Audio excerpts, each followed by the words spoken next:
Çfarë pritshmërish keni dhe si e parashikon ti, mund të kesh edhe informacione, edhe pse ne dim tashmë që Rama lexon ato emrat aty dhe ata që bëhen ministra e dëgjojnë siç e dëgjon ti dhe unë si gazetar. Unë besoj se një pjesë e madhe e emrave që janë aktualisht në kabinet nuk do të jenë më pjesë e kabinetit të ri dhe besoj gjithashtu se do të kemi krijimin e disa ministrive të reja, jo një, po ndoshta 2, 3 apo më tepër ministrive. E lidh këtë pikërisht me ato që thamë më parë, pra me projektin edhe me synimet e mazhorancës socialiste për të antarësuar MBE. Domethënë, më fal, ti mendoj që mund të rikthehet Ministria e Integrimit? Ministrinë e Integrimit, ne e dim fatin e Ministrisë së Integrimit, që në momentin më të rëndësishëm ajo u shkri me Ministrinë e Jashtme, dhe më pas nuk u mor vesh kur se kush ishte personi përgjegjës për integrimin, përveç rasteve të emërimit kryenegociatorëve edhe grupeve negociuese, por duke qenë se kemi sfida shumë të mëdha për afrimin e legjislacioneve me Bashkimin Evropian, pse jo vetëm Ministria e Integrimit, po ndoshta edhe 2-3 ministri të tjera, të cilat do fokusohen pikërisht në këtë proces. Tani, më zbulo disa emra të rinj që mund të jenë ministra dhe kush nuk do jenë nga këta ministrat aktual?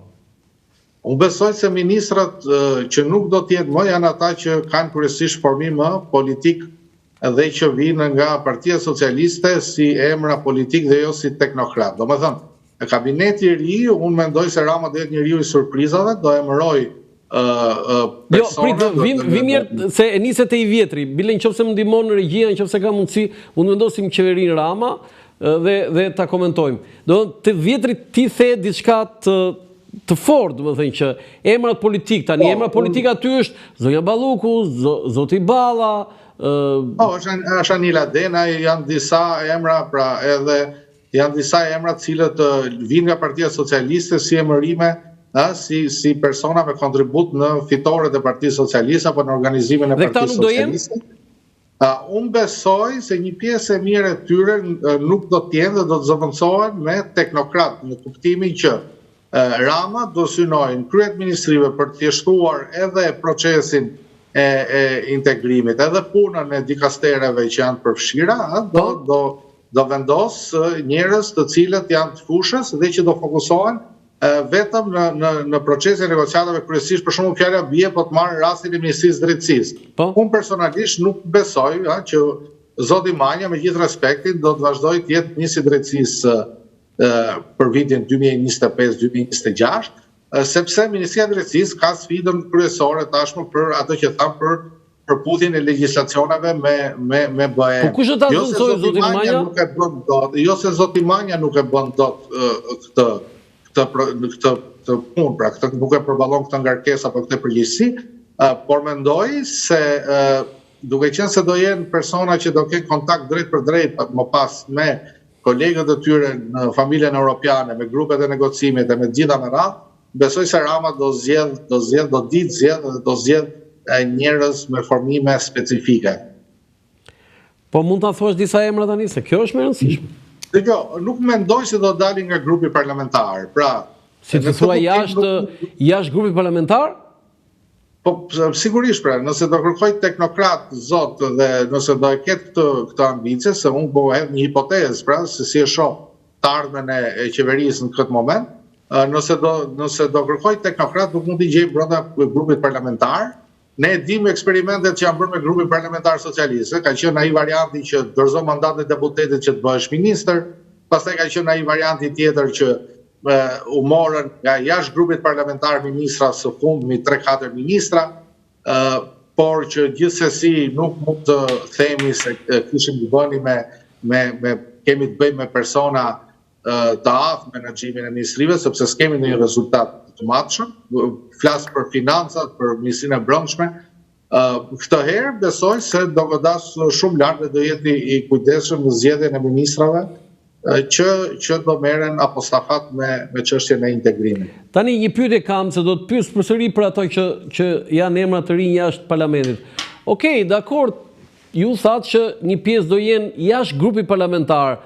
a do jenë ministra ata që tashmë nuk janë antar të parlamentit, pra nuk fituan mandatin, fjala vjen Pandeli Majko, Ermanela Felaj, Blerina Gjulameti, edhe shumë të tjerë? Jo, mendoj që e kanë mbyllur kapitullin e tyre politik, si deputetet dhe si ministrat Partisë Socialiste. Nuk janë më në karrierë politike? Dëgjoj, kemi një mesazh të Ramës, i cili u zbardh pas zgjedhjeve, sepse ne dim situatën ku pati akuza me një grup WhatsApp-i brenda kandidatëve socialist për tjetërsim të votës, pra brenda listës PS-s, dhe kemi një mesazh të Ramës i cili të rrogji vrejtje, i tha që të mos merren me çështjen e ankimimit në përgjykata për socialistët kundër Partisë Socialiste, sepse qeverisja është aq e madhe sa që ka vend për gjithë, në kuptimin që këta janë figurat cilët Partia Socialiste normalisht do përpiqet të sistemoj për kontributet që kanë dhënë në mandatet e mëparshme. Ti sistemoj? Po, ti sistemoj, kuptimin që t'i angazhoj në qeverisje, t'i angazhoj në qeverisje, por jo në nivel ministri. Çfarë detyrash? Dëgjoj, ne me pak njohuri që kam për administratën publike, po ju them me përgjithësi se ka vende shumë të lakmuara administrata përveç se ministra. Ju duhet ta keni parasysh që ka një sër agjenci shumë të rëndësishme ku përveç se kanë organigrama shumë të mëdha me numër punojësi shumë të mëdhej që akullojnë edhe një para shumë të madhe, një buxhet shumë të madh, mbledhin taksa apo shpërndajnë investime, por ka ana tjetër ne jemi dhe dëshmitar të asaj skenës që deputetët kanë qenë gjithmonë gatshëm të japin dorëheqje nga mandati për të bërë kryetar bashkie të nivelit 3.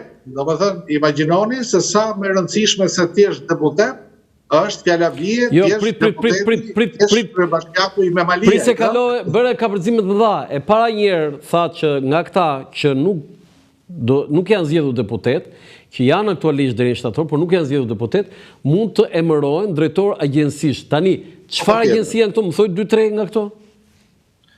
Jo, kemi drejtorinë e përgjithshme të tatimeve, kemi AKBN-n, kemi Alpetrolin, që janë drejtoritë të ndaluara. Dhe këto mund të drejtohen nga këta ish deputetët? Po patjetër, pse jo? Ju keni drejtorin e Alpetrolit sot që ka qenë ish deputeti i Fatosnanos. Kush është ai? Eltar Deda. Eltar Deda.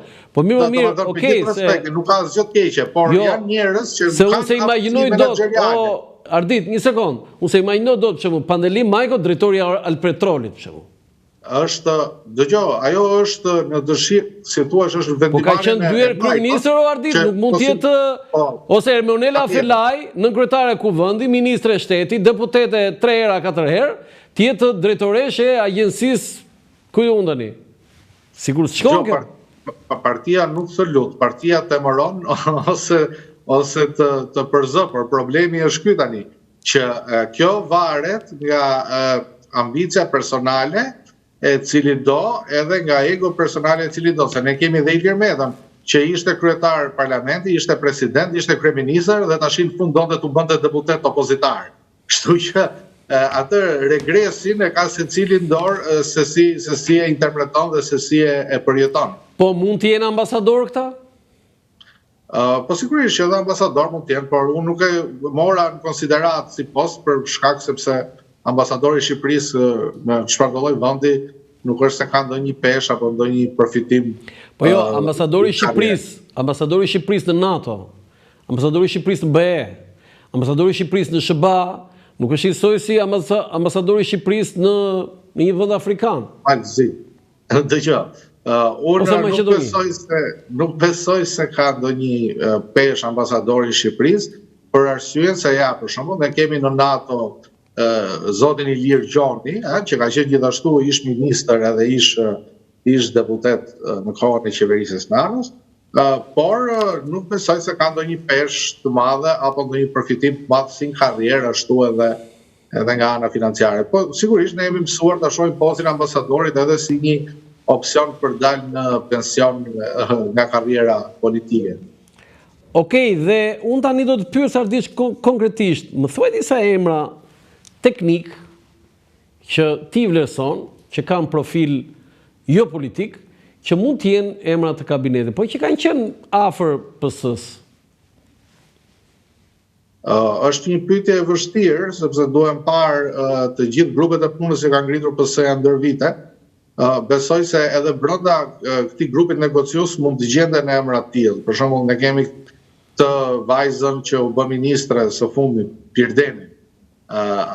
Ajo është një figurë që Rama i ka besuar, si thuash, negociatat edhe marrëdhëniet me Bashkimin Evropian. Nga ana tjetër, besoj se figurat tilla duhet gjenden radhët e zëvendësministrave. Po të shohësh zëvendësministrat Shqipëri, nuk janë figura politike. Je duke thënë disa zëvendësministra që janë figura teknike mund të bëhen ministra? Mund të bëhen ministra apo njerëz të profilit të ngjashëm, pra.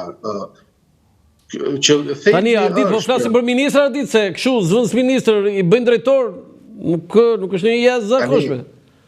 Mirë, po ministra ky vend ka pasur dhe TNQG. Problemi është që edhe kanë bajt më mirë ndoshta se mbas 90-s nuk ka pasur, ka pasur në kohën e Enver Hoxhës. Dakor, po ta kam fjalën që ky vend i ka njohur dhe këto gjëra dhe nuk i ka bërë përshtypje askujt pastaj formimi apo emri i veçantë i individit. Po të shohësh Partinë Socialiste sot, si grupin parlamentar, ashtu dhe në qeveri, ka disa emra, ose ka më tepër se gjysmën e emrave që ne nuk i kemi njohur deri në 2013. As nuk e dinim që ekzistonin jo pranë Partisë Socialiste, po edhe në jetën publike. Pra janë nga njëra anë janë zbulimet vetë Ramës, nga ana tjetër janë sugjerime nga njerëz të afërt pranë tij. Ka disa teknicien, mund të themi, por edhe gazetar, analistë që kanë mbështetur Partinë Socialiste. Mund të jenë ata ministra, Ardit? Mendoj që kjo është sigurisht që zgjedhje natyrën rreth parë, në ambicien e tyre. Nuk e di çfarë kontributi mund të japin analistët duke qenë ministra në këtë vend. Por ne kemi parë që një pjesë ka pasur gazetarë që kanë planuar si poste ambasadori, ashtu edhe poste prefekti i Qarku nga Partia Socialiste. Ndoshta një pjesë mundoi ta mbylli karrierën e tyre si analist apo si gazetar. Nga ana tjetër mund të jetë edhe një vlerë e shtuar, ndoshta duke pasur parasysh se përgjithsisht janë njerëz me integritet të përgatitur, por nuk besoj se Rama ka besim te gazetarët aq sa i besoj poste kaq të larta në ekzekutiv. Ardit Rada, ti mund të jesh ministër? Absolutisht që jo. Për kush të pyet ty? Atëherë do të detyrohet të fik telefonin, por nuk është fare as në ambicien time, edhe as në hesapet e... Jo, të pyeta si një njeri që e tha dhe vetë që e ke mbështetur Partinë Socialiste. Mund po të lexoj emrin e Edi Rama, çfarë do bësh? Do thuash jo? Do shpresoj që më ka ngadarruar me një tjetër. Mund të jenë 2-3 vazhdo shpreso ti, po kur të kesh emrin aty pastaj. Jo, sinqerisht, nuk kam ambicie fare të tilla unë politike para. Sinqerisht e them edhe unë, Ardit, që po të lexoj emrin kryeministri, nuk ke shanse të japësh ndonjë. Dgjoj, ka qenë një batut kur Rama filloi të zbulonte këto emrat e rinj të në qeveri, pra që i surprizonte të gjithë dhe njerëzit hynin kërkonin. Se kemi dhe rastin e fundit për shkakun ku lexoj emrin e Petrit Malajt, ministër financash, edhe gjithë menduam se ishte Petrit Malaj aktori, se nuk arrinim dot ta perceptonim se mund të kishte një Petrit Malaj tjetër, aq më tepër i panjohur për publikun. Por batuta ishte që duhet mbaj telefoni hap, sepse nuk i dihet asnjëherë. Ardit, ti do ta mbash telefonin hapur? Dgjoj, në rrethanat që jemi, së pari duhet mbaj telefonin hapur sepse kemi ngelur shumë pak që s'kemi punë me spakun.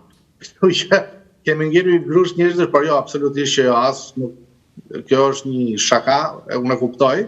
Unë nuk e kam mbështetur Partinë Socialiste më tepër se sa kam kritikuar Partinë Demokratike për arsyet që i kam thënë publikisht. Jo, më ngasome me këtë, fjala vjen kandidati Partisë Socialiste në Berat, Zylfot, të kujtohet besoj. Po. Ka qenë, po themi, jo gazetar, Zylaj, po më fal. Ka qenë jo gazetar, po një teknicien, do të thënë që ka mbështetur Partinë Socialiste. nuk ishte në një habi e madhe që ai ishte kandidat për deputet në Berat? Jo, habi nuk do jetë habi as kur tjetë kandidat për kryetar bashkie në Berat në bas 3-4 muajsh, por...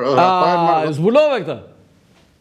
Po, realisht nga persona që njohin Berat, më kanë thënë që Julian Zyle vijon punën me takime në terren edhe shfaren ato procedurat që bën Partia Socialiste dhe është lëndë nënkuptohet që do kandidoj për bashkinë e Beratit. Tani më hape një folder tjetër, tani për zgjedhje, do kthejmë prapë te qeveria unë. Për Berat, ti mendon Julian Zyla është kandidat për PS-n. Po për në Tepelen? Realisht duhet njohim Tepelenën që të komentojmë emra konkret. E kuptova që Tërmet Peçi, do sipas teje Tërmet Peçi është i pasvendësueshëm. Unë besoj